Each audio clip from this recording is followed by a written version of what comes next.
living life every day.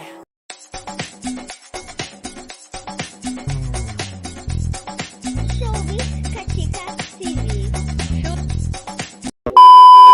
Hello mga kachika!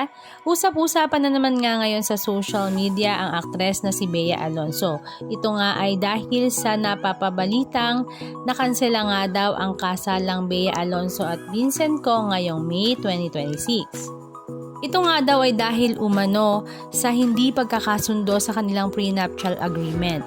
Bagamat lumabas na ang kanilang marriage bonds noong March 2026, kasalukuyang laman ng balita ang blind items na naudlot nga ang kanilang planong pagpapakasal. Ayon nga sa mga bali-balita, binalak nga daw nilang gawin ang kasal sa Spain.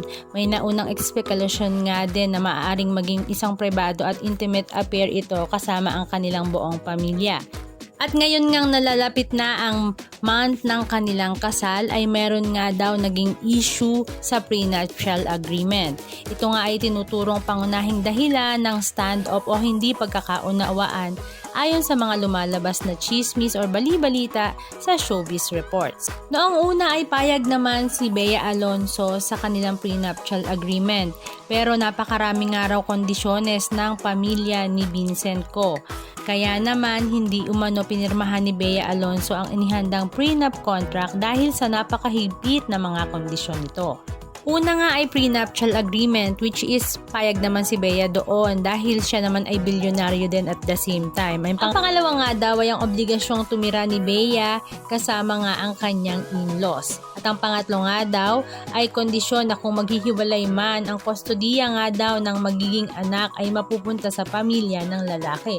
Na kahit sino ngang magulang ay talaga namang hindi kayang desisyonan or pirmahan ang ganong agreement dahil parehas naman kayong magulang ng bata, bakit kailangan sa lalaki kaagad mapunta? At according nga sa post ni Attorney Wilfredo Garrido, ang sabi nga niya, "Dear bride-to-be, you were ready to sign the prenup but then they added provisions that had nothing to do with property relations. You had every right to refuse. That no longer looks like a prenup but a life sentence. You need to talk to Maggie Wilson to know how it feels to lose one children to the stronger party. It is best to walk away from a lifelong bondage. Your refusal to sign is admirable. They can show their prenup. Forget the wedding, it doesn't diminish you. Bravo."